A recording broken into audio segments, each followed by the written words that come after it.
Sur Alma Consulting Group, donc c'est un cabinet de conseil spécialisé sur la réduction des coûts, donc sur l'optimisation des charges des entreprises. Et Alma Consulting Group, c'est environ 1700 personnes. On a depuis, on va dire 1975, un contexte réglementaire qui présente de plus en plus de contraintes pour les entreprises, qui, avec un certain nombre de lois et décrets, obligent les entreprises à se pencher très sérieusement sur la problématique de gestion des déchets, notamment par le Grenelle 1 et 2. Quelques chiffres sur les déchets produits en France. On est sur une enveloppe de 900 millions de tonnes de déchets.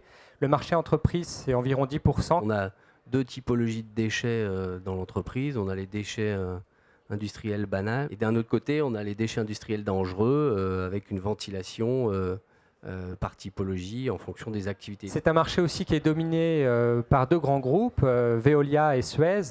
Donc on est sur un duopole avec des entreprises de taille à peu près équivalente, avec des installations sur toute la France et qui finalement maillent bien le territoire. Néanmoins, il y a beaucoup d'opérateurs alternatifs et nous, on s'attache aussi dans le cadre des missions à trouver des solutions parfois alternatives. Aujourd'hui, par rapport à la ventilation de tous ces postes de coûts, on sait clairement que les marges des prestataires, de toute façon, elles se réduisent sur les prix de collecte qu'ils pratiquent, puisque le gasoil augmente, le coût de la main-d'œuvre, pour le moment, ne va pas en diminuant. Et donc le réservoir de marge des prestataires, il se trouve où? Il se trouve sur le traitement, sur la valorisation des déchets. Pour synthétiser un peu tout le marché, donc on a vu qu'il y avait des coûts qui étaient à peu près, qui étaient visibles pour les entreprises. C'est tout ce qu'on va trouver en haut de l'iceberg. Finalement, c'est les coûts de traitement, le coût de la location et la partie taxe sur lequel vous avez une visibilité.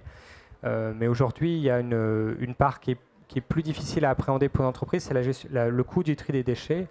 Le coût du stockage aussi, de l'appréhension des contraintes internes qu'on peut avoir et le coût de la manutention que l'on voit. Aujourd'hui, le tri, par exemple, ça ne se décrète pas, il faut une adhésion interne, il faut que la direction générale soit motrice.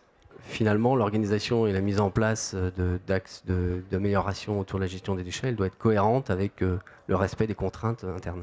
La démarche que l'on mène permet aussi d'identifier des leviers plus environnementaux, une amélioration de ces pratiques, évidemment en identifiant des déchets valorisables, ce qui évite de les incinérer ou autres, de valoriser les matières et l'énergie, de prendre aussi les contraintes de tri. Évidemment, les préconisations, on ne peut pas faire les mêmes quand on dispose de personnel pour améliorer le tri, quand on a une mobilisation interne forte ou aussi quand on dispose d'espaces de stockage ou pas. Et enfin, la négociation avec les prestataires est aussi un levier fort d'optimisation de ces aspects-là.